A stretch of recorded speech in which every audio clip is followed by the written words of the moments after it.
Good morning. Welcome to the City of Columbus Veterans Day ceremony. My name is Rick Isbell. I will be your Master of Ceremonies.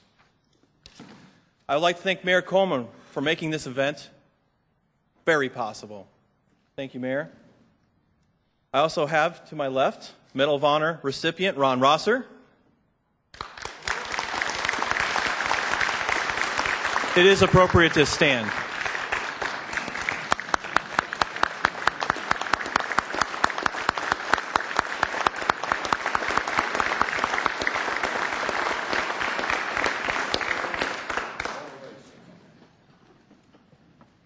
Thank you. Dr. Peter Mansoor, who will be our speaker this evening.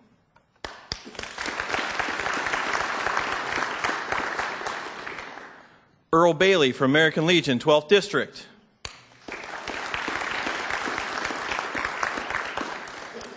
Mr. Hugh Dorian, City Auditor. I think he's in the right there. There he is. Lori Tyak, our Clerk of Courts. Steve Cheek, Congressman Steve Stiver's office. Aaron Reep from Congressman Teaberry's office. Michael Dustman from Senator Portman's office. Ed Roberts from Senator Brown's office. County Commissioner Paula Brooks.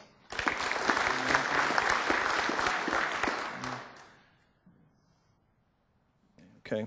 Mr. Herschel Craig, City Council Member. Miss Eileen Paley, City Council Member. Michelle Mills, City Council Member.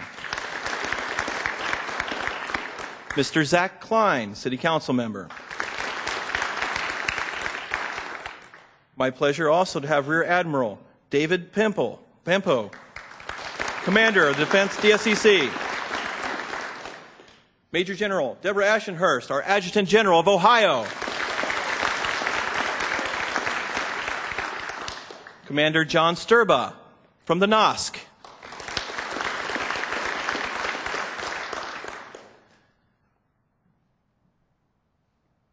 Colonel Jones from the 121st. Command Sergeant Major Walter Hampton from USAREC. Mr. Toki Hill,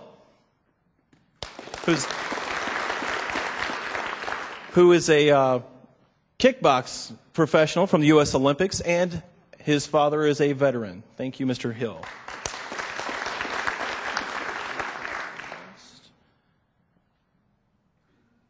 We've got Cheryl Grossman, State Representative. Right here. And we have Tracy Maxwell Hurd, State Representative. Laura Ruzick, VA Associate Director. Mr. John Hoppers, who is the Ohio Chair of the ESGR.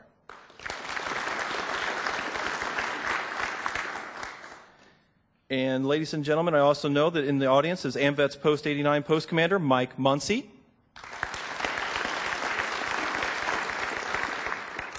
Mr. Ed Leonard just walked in, ladies and gentlemen. Mr. Ed Leonard, congratulations, sir. And Jason Dominguez from Department of Veteran Affairs for the state of Ohio. And finally, a big thank you to the City Veterans Committee for all their hard work in making all this happen.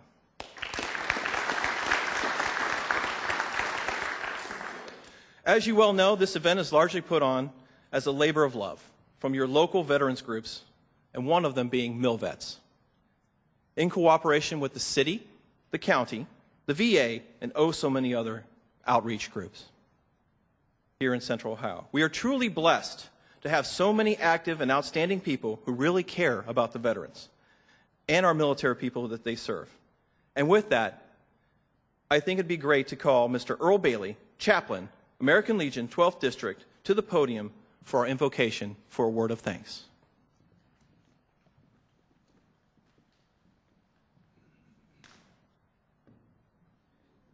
Our Father, as we gather here this morning, we ask first your blessings upon all assembled, that this Veterans Day weekend will resonate in the hearts and minds of our just returning veterans, that all of us who have so proudly worn the uniforms of our respective services will feel the warmth and pride that can only be known for having made that sacrifice. Our streets will be filled this day with such men and women as now fill this hall. We ask their blessings too, that as this war comes to an end, that there will be a healing of all factions within our boundaries of this great nation, that we will once again stand united. This we ask by the grace of our loving Savior. Amen.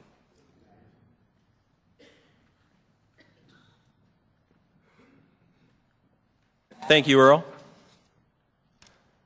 Please stand as the Ohio Department of Rehabilitation's Corrections Honor Guard posts the colors.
Now please join us as Mr. Robert McNeil, accompanied by Mike Fahrenkopf, both from the city of Columbus, perform our national anthem.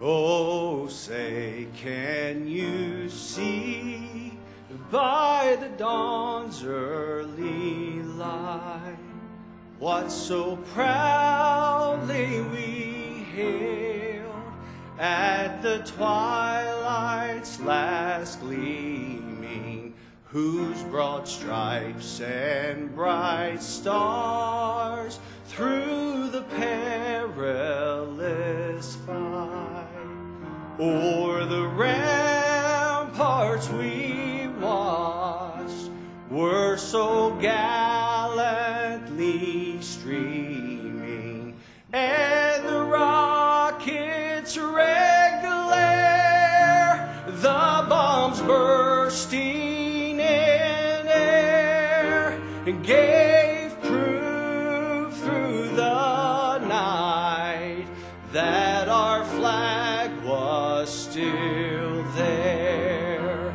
Oh, say, does that star-spangled banner yet wave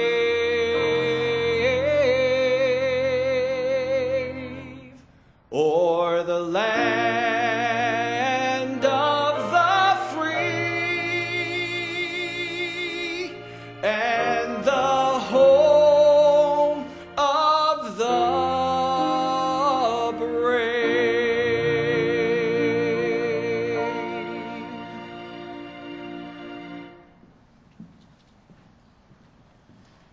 Please remain standing. Thank you, Rob. As always, you do an outstanding job. Please, let's give him another round of applause.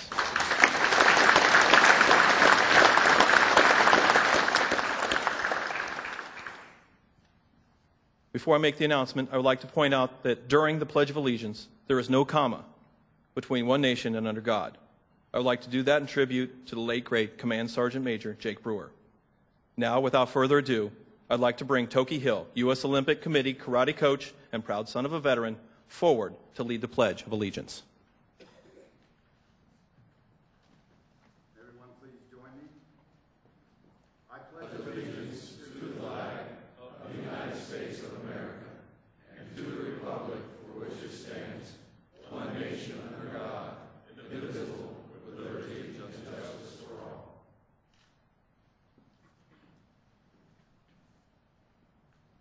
Order! Ho!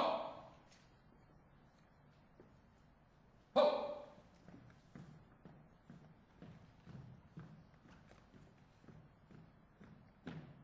Ho!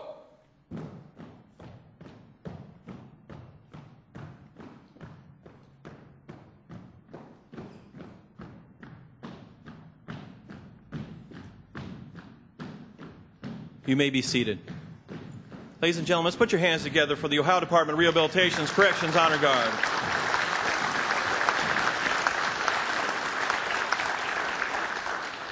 That's the way it should be done. We are gathered here today to celebrate our veterans. What a glorious occasion. What a great country. No matter what happens, we can always really look at how good we really have it here in the United States. And know that one reason for all of that is our freedoms and safety is because of our military and those who fought to keep us free.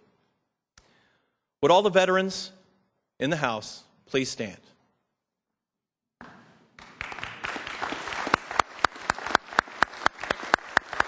And our military, I'm sorry, and our military, because you guys aren't veterans yet.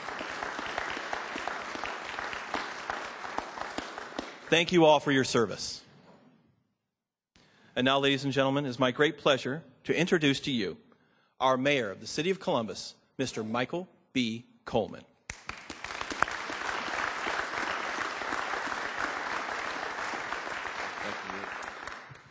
Thank you, Rick. And as usual, Rick does an outstanding job. We're very proud of his service to our country and his service to the city of Columbus as well.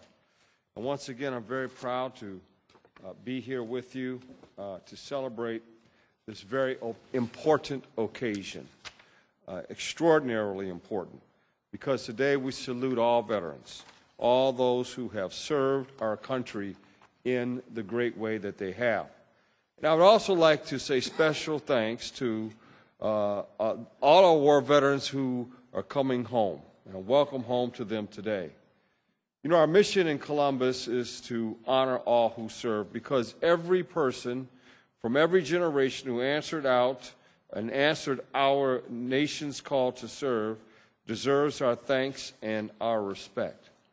And also those families who have their loved ones go overseas and to serve as well. You're a part of the family, the veteran family as well. That's the way that works. And all of these people are our neighbors, they're our family members, our co-workers, our friends, and any city employees here today who are veterans, please stand as well. Just city employees, you're a city employee. Okay. To Dorian over there. Thank you very much. I look forward to the parade. It is an important event. We're one of the only cities in America that has a veteran parade like the one we have in the city of Columbus. We're very proud of it because it is truly a time to celebrate those who serve with our whole city coming together to make sure that they are honored. And I have this proclamation here that I'd like to present. Rick, you might as well come on up. Mr. Mott's come up, too. Mr. Mott, yeah, come on up here. He's got the uniform on. You got the uniform? Come on up here, man. Proud to do that. Thank you. And Mr. Moss, I want to present you with this proclamation, Veterans Day observance, declaring November 9th as Veterans Day observance in the city of Columbus. Thank you so much, Mr. Mayor. Much. Appreciate Absolutely. all your support for the veterans. Thank you.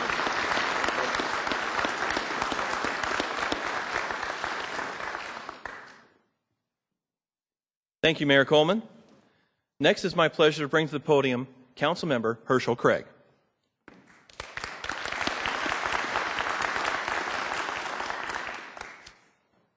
Good morning.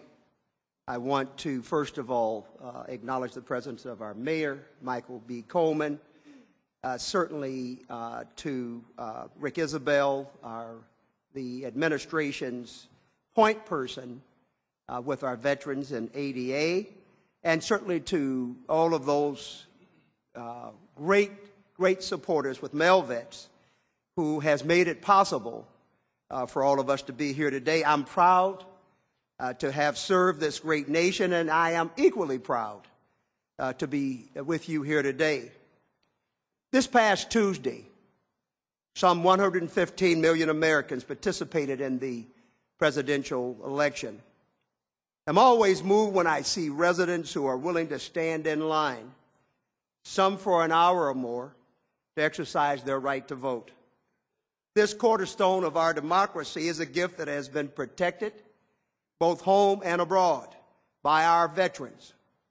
So fundamental to our way of life is the idea that one person has one vote, one voice in our government, that servicemen and women from Pearl Harbor to Baghdad, the beaches of Normandy, to conflicts around the globe, too numerous to mention, have been willing to leave their homes, jobs, and put on hold their education, and yes, in some cases, sacrifice their lives so that we might participate in this wonderful example of freedom. How fortunate we are that we are surrounded by those who love their country so much that they are willing to give up everything so that we may be protected from those who would want to do us harm. America's involvement in the Middle East has focused on the idea of sowing the seed of democracy. Powerful are the images of a man or a woman raising an ink state finger, a sign to the world that they have voted in a free and fair election. The ability to cast a ballot in a nation like Iraq, where a decade ago an election was something that happened on the other side of the planet, but it's in such a transformational moment. And it's not just the right to vote, but the drafting of a constitution, the formation of a government, and other hallmarks of a democracy that the people of Iraq have now, thanks to no small part to our veterans, including many of you in this room right now. You have not only protected our right to participate in the government, but both local and national, but you have opened new doors of democracy for others. Doors that once were locked and shut tight are now open to all. And this is a tremendous gift, a gift that should never be taken for granted, a gift that on behalf of a grateful city, I say thank you. I want to also present a resolution on behalf of Columbus City Council. And Sergeant Mopes, if you'll come up as we present this award on behalf of Melvets. And it just simply talks about all of those who sacrificed so much, those that died, those that came back, both the disabilities that we could see and not see. And thank all of them for the grateful service. We are grateful for their service in this nation. God bless you. And God bless Columbus and the nation of America. Thank you. Bless you, my friend. Thank you for your service. We appreciate it.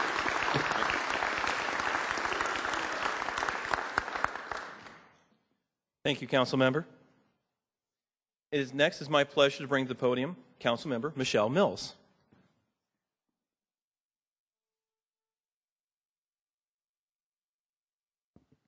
Good morning.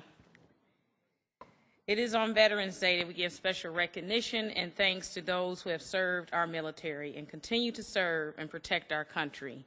And that includes those who are here in the city of Columbus, protecting our great city. Those that decide to serve do so because they feel a sense of responsibility. But we, those who don't choose to serve or join the military, have a responsibility of a thank you to the men and women in our armed forces. As the chair of the Public Safety and Judiciary Committee, I am proud to talk about one of the ways in which the City of Columbus continues to support our veterans, and that is through our Veterans Court specialty docket. Our Veterans Court came about to serve a real need in our community. Our veterans have faced situations that we can't even begin to understand. When they return home, they are confronted with unique challenges. And it's those challenges that we need to support. They need our help to overcome those challenges about reentering our great society. This specialty docket opportunity gives our servicemen and women who have encountered problems adjusting to civilian life another chance. And I want to take this opportunity to thank those who have made Veterans Court possible. Our mayor, our council, particularly Councilmember Herschel Craig, Judge Scott Vanderkar, who's second-generation military, and his staff, who work tirelessly each and every day with the veterans. And I cannot say enough about the partnership from Rick Isabel from the Veterans Service Commission and our many other partners. I am happy to be here to honor our veterans, the men and women who, by the grace of God, have gone to the front lines to save our very freedoms. We owe a great debt to those men and women who have stood on the front lines. And now, through this opportunity, is our time to stand on the front lines. And I'm proud to say that the City of Columbus is ready and willing to be on the front lines for our veterans. Thank you.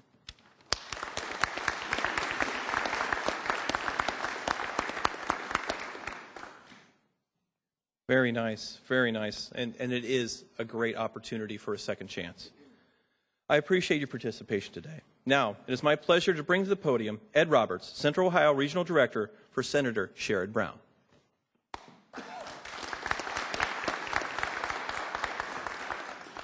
Well, first, let me apologize for the fact that Senator Brown cannot be with us today.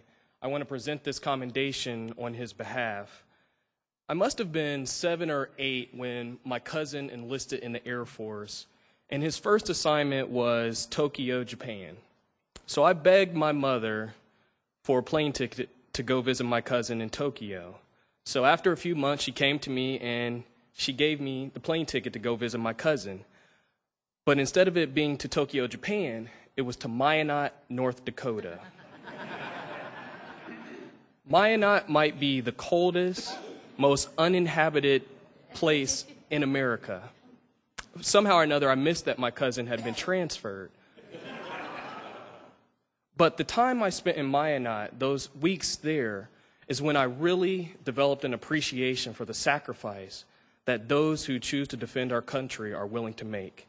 In the years in which I've worked for the senator, who is a member of the Senate Veterans Affairs Committee, I've developed an even fonder appreciation. We're going to continue to fight for your pensions. We're going to continue to fight for your health care. And although today is a day in which we celebrate Veterans Day, we know that every day we are so appreciative of your sacrifice. So again, on behalf of Senator Sherrod Brown, thank you so much and congratulations. Thank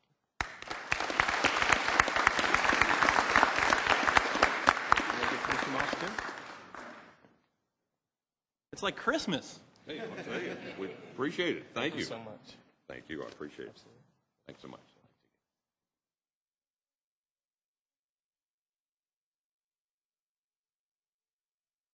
Thank you very much. Next, please welcome Mr. Michael Dustman, Director of Constituent Services for Senator Rob Portman.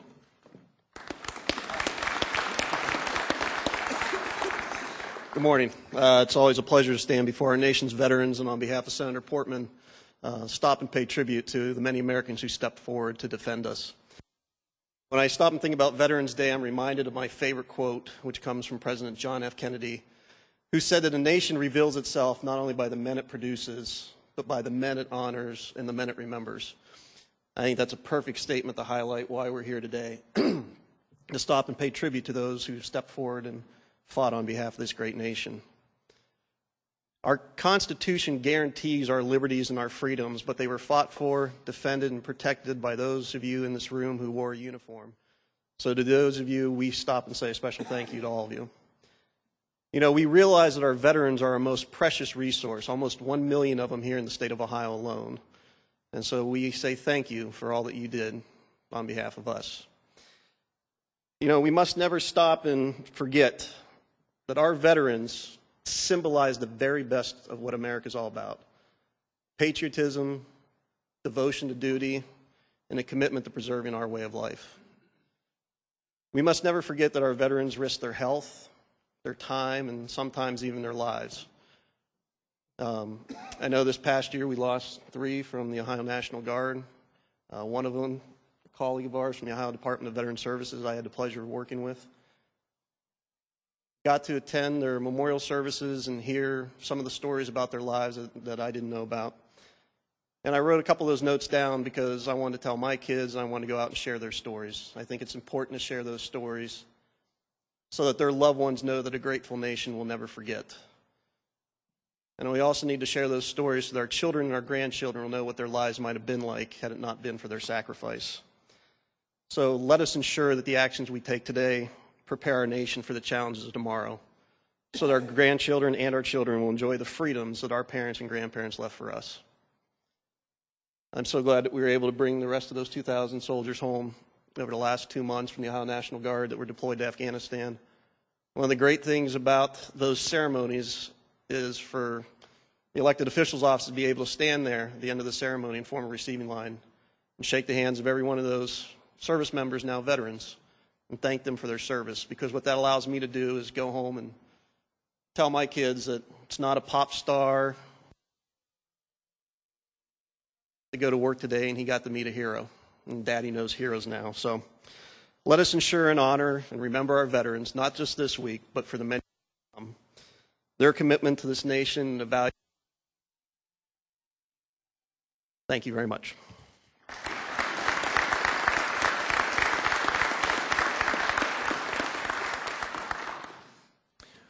Very nice, very poignant. And now it's my pleasure to ask you to welcome our main speaker. I've had the pleasure of listening to our next speaker many times, and the knowledge and experience that he has to offer is abundant. As most of you know, the parade is dedicated to honoring and welcoming home Iraq war vets. No one could give you a better account of what happened, as we say, boots on the ground, as retired Army Colonel Dr. Peter Mansoor, General Raymond Mason Chair of Military History at the Ohio State University. Dr. Mansoor.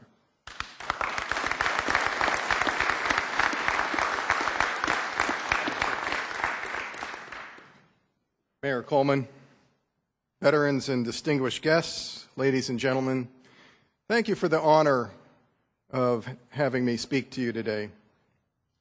At 11 o'clock in the morning on November 11th, 1918, the greatest war in history to that point, a conflict that had taken the lives of millions of young men, ended with an armistice that at long last quieted the guns after 4 long years of bloodletting in Europe.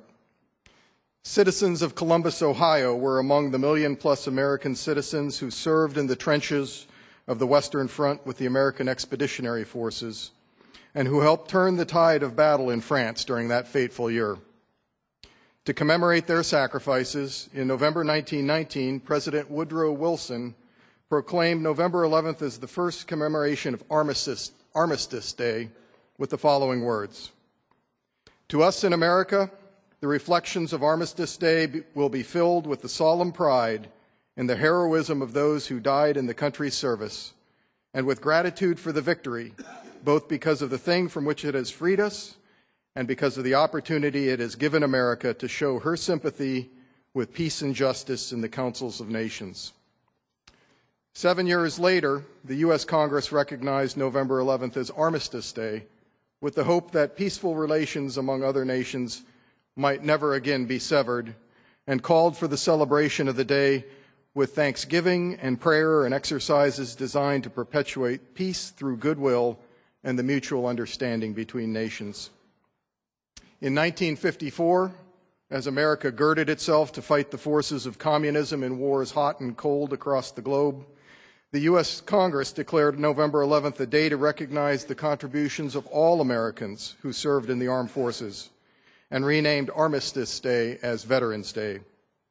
President Dwight D. Eisenhower issued a proclamation that read in part, "On that day, let us solemnly remember the sacrifices of all those who fought so valiantly on the seas, in the air, and on foreign shores to preserve our heritage of freedom and let us reconsecrate ourselves to the task of promoting an enduring peace so that their efforts shall not have been in vain.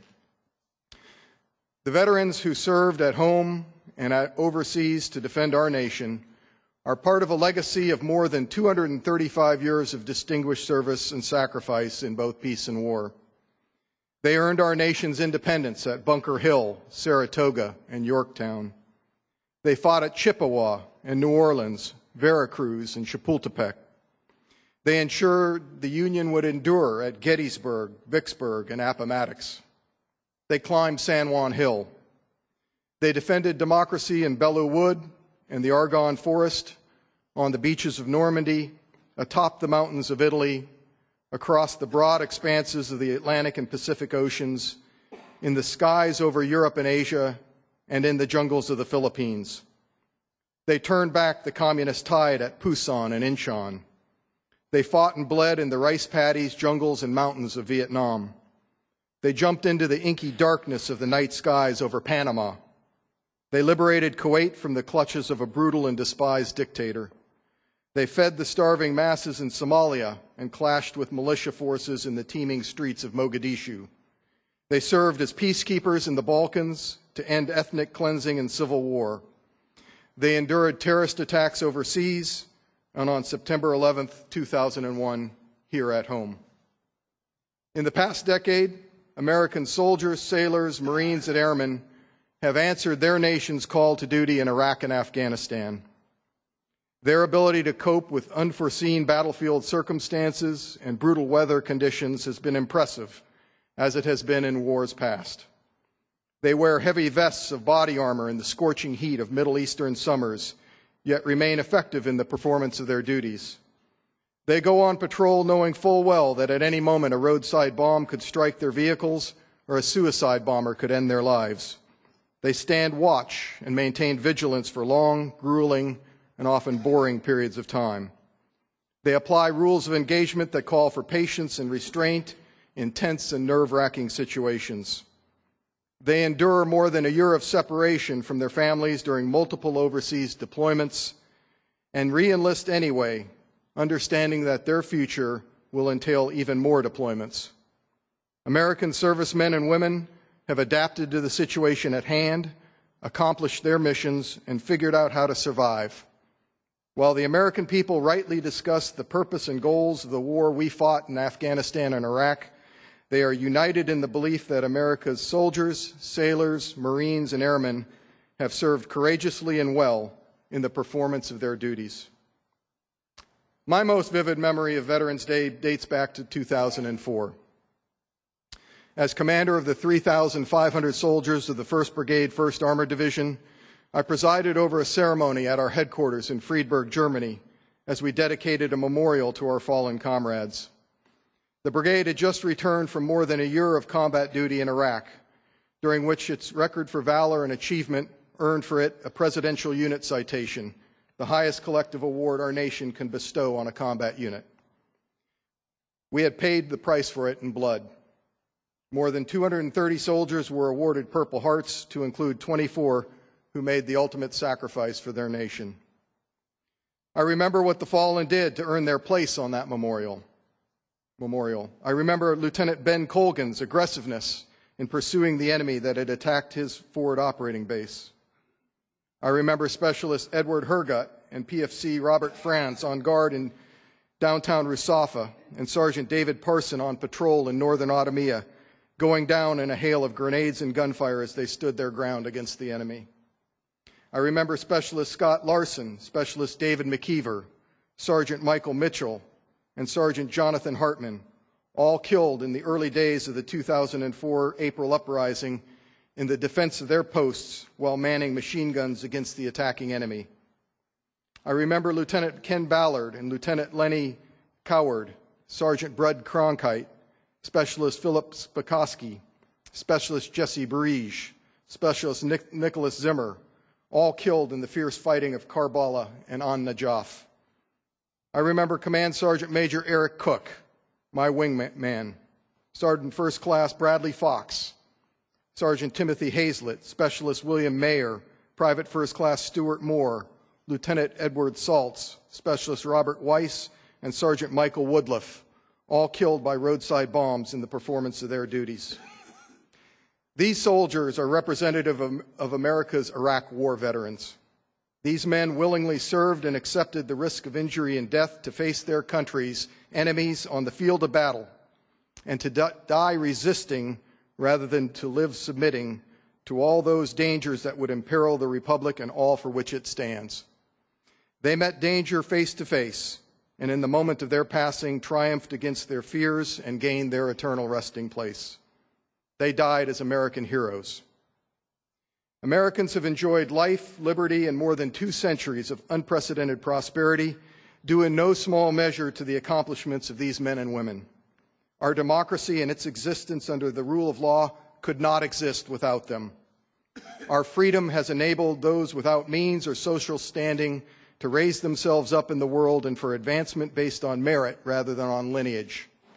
In just 2 centuries, the United States has become the strongest, most prosperous nation on the earth through the gifts that God has bestowed on its land and the industry and ingenuity of its citizens. The fruits of our world come to our shores, along with those who seek our way of life. Our institutions of higher education are the envy of the world. But we only enjoy peace and pursuit of happiness in our land because we are protected by those willing to serve and advance its interests and, if necessary, to sacrifice their lives in their nation's service. The United States has been tested across the years, and alone among nations throughout history has exceeded the reputation with which destiny has endowed it. Americans have gained the world's admiration through victory in great world wars that have secured the fruits of peace for successive generations at home and abroad. The men and women we honor on this day need no speeches to testify to their achievements, for every land in which they served exhibits their courage in the form of those imperishable memories of valor left behind. They fought and in some cases died so that their nation and the principles upon which it was founded might yet live, and so that their countrymen would enjoy the fruits of peace earned through their sacrifices. Citizens of Columbus have served in all of our nation's wars since the founding of the city 200 years ago. They slogged in the trenches of the Western Front, climbed the bluffs overlooking Omaha Beach, waded ashore at Incheon, air assaulted into the rice paddies of Indochina, fought in massive tank battles in Kuwait, patrolled Iraqi cities, and climbed the mountains of Afghanistan. Journalist Tom Brokaw has called the men and women who served in World War II America's greatest generation, and I have occasionally been asked whether America will ever produce another such cohort. My answer is that we already have. America's young men and women who fought in Iraq and are still fighting in Afghanistan today are volunteers who join the service in the knowledge that they will be sent into harm's way. Despite the manifest dangers, they enlist anyway. They do so for a variety of reasons, but deep down they understand that only when Americans decide on a shared vision of the future and then volunteer to support and defend the nation and all it stands for when it is threatened, can the Republic and its values endure.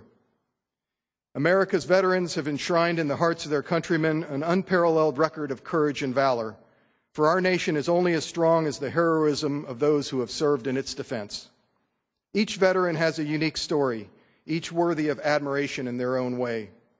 For those who have carried the burden of battle, it is enough to know that their fellow countrymen honor their memories and their courage with which they bore the brunt of battle and accepted their fate. Take them as your model for what it means to be an American. We must determine today to display as much courage in our lives as the men and women who have served in America's armed forces have shown in theirs. As you look upon our great nation with its enormous power as well as the challenges we face, reflect that it was by the courage, sense of duty, and a willingness to sacrifice for the common good that Americans were able to achieve all of this.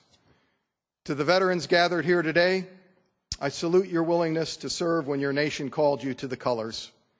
For those still in uniform, I'm a bit envious that you are continuing on a journey that for me and many of the other veterans here today has already ended. For those who have experienced war firsthand, you fully understand what it means to be counted among the legions of America's veterans. America's veterans have made our great nation stronger with each passing generation and handed it down free to the present time by their courage and valor. May God bless our nation's veterans and its fallen war heroes, and may God continue to bless the United States of America. Thank you.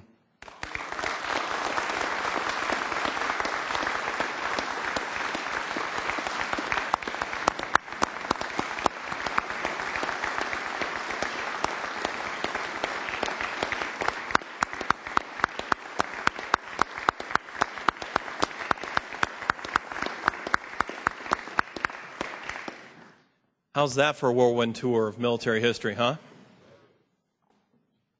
Thank you, Doctor.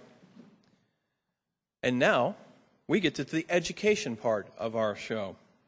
I would like to announce the winners of the 2012 MilVets Honorary Scholarship, the American Veterans Educational Foundation Scholarship, and the first ever USO Scholarship. I'd like to have Mr. Motz, would you come up, Mr. Brzezinski, and Dan Meeks, please come up here. Our first scholarship for MilVets Honorary, Riley K. Bauer of Westerville South High School.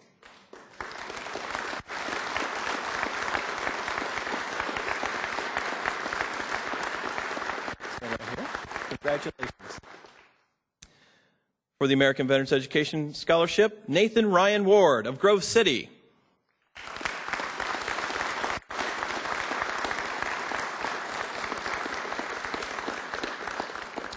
And for the USO Scholarship, Thomas Nalo Gonzalez from Gahanna Lincoln High School. We'll have you guys stand up front. Can we get a good picture?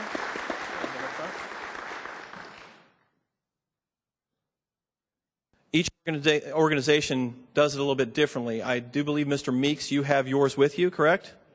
So he will give his scholarship to Mr. Gonzalez. Go ahead. Dan, do you want to say a few words?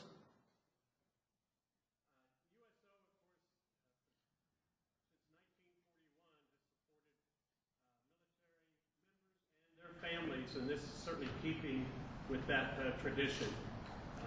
This is our first, and we certainly look forward to continuing this in the future. So congratulations, and thank you so much.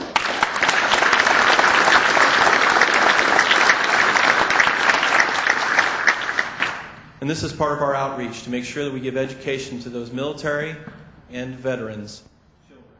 Thank you very much for your, and congratulations. For those who, for the other two, your check's in the mail. Thank you for coming out today. Ladies and gentlemen, please put your hands together.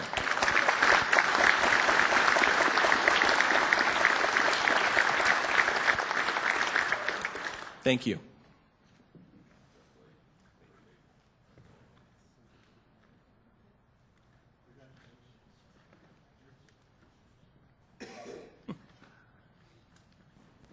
Good kids. They had to fight it out to get these positions, so I really appreciate all that they've done. And now, something very nice I'd like to bring up. Mr. A.J. Frame, could you please come up here? He is from OCSEA, Veterans Committee, and he has a surprising announcement that was just brought up. So I'd like to give you the microphone. Go ahead, Thank you, sir. Yes, I have the great honor of chairing OCSEA's Veterans Committee. We represent 32,000 employees throughout this great state of Ohio. Many are veterans and many are still serving today. I'm very short on my words and I like getting to the point, so my point is that OCSEA is donating $5,000 to MilVets and it's being matched by our ASME International for a total of $10,000 to MilVets.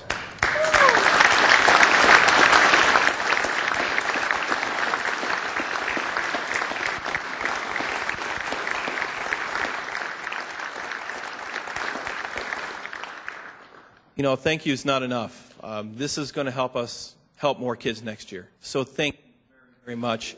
We'll be able to help more kids. So, again, we appreciate all that you've done for us. Our final award will be given by the Armed Forces Community Relations Council. Here to present the Golden Eagle Award is President Carl Price.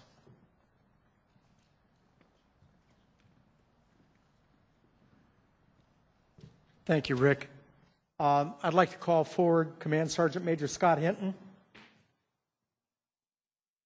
Colonel Jim Johnson, Andy Swingley, Eastern Regional Director for Applebee's. Applebee's 2,100 stores nationally and internationally recognize veterans every year on Veterans Day with a free luncheon. One of the things people don't know about that free luncheon is about 5 years ago, retired colonel and Tuskegee Airman was at the East Broad Street location talking to the manager and says, why don't we do something like this in Columbus? It was taken to national, it was taken to corporate, and it started flying. Now this is international. They're offering meals on Veterans Day to veterans and those who are serving in all 2,100 locations at Applebee's. Just an idea that came out, just sitting around talking on Veterans Day. For that, we have decided, and I didn't take it out of the wrapper yet.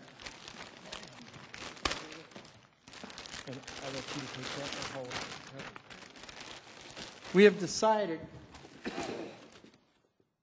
with the committee, the Armed Forces Community Relations Council Committee, decided to present the Golden Eagle Award to Applebee's, and Andy Swingley is here to accept it on behalf of the owner and the president, Mike Scanlon, who was not able to be here today. So if you'll come forward. Scott, Mr. Johnson.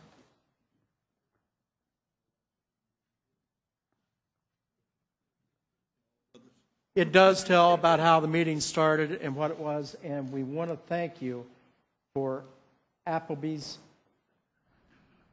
providing those meals. We understand that. We've talked to a lot of the people. The waiters and waitresses there feel that it's one of the best days of the year for them.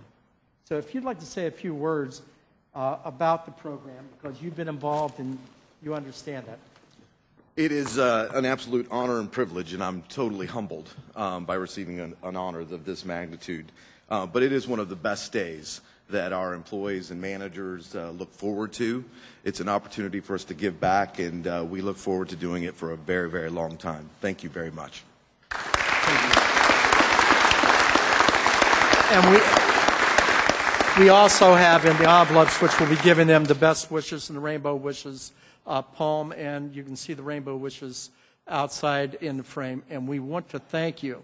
We want to thank all the veterans that are in the audience. We want to thank the people from the various veteran service organizations. I know that I belong to the majority that I can afford to, and working for veterans is something that we do and that we will continue to do.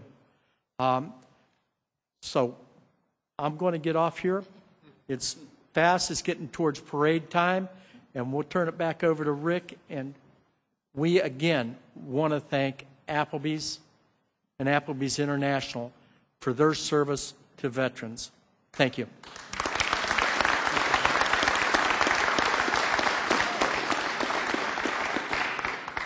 It's pretty cool, huh? Now I'd like to ask you to all rise. It's like veteran aerobics. Now I'd like to ask you for a moment of silence for those in harm's way and our brothers and sisters who are no longer with us.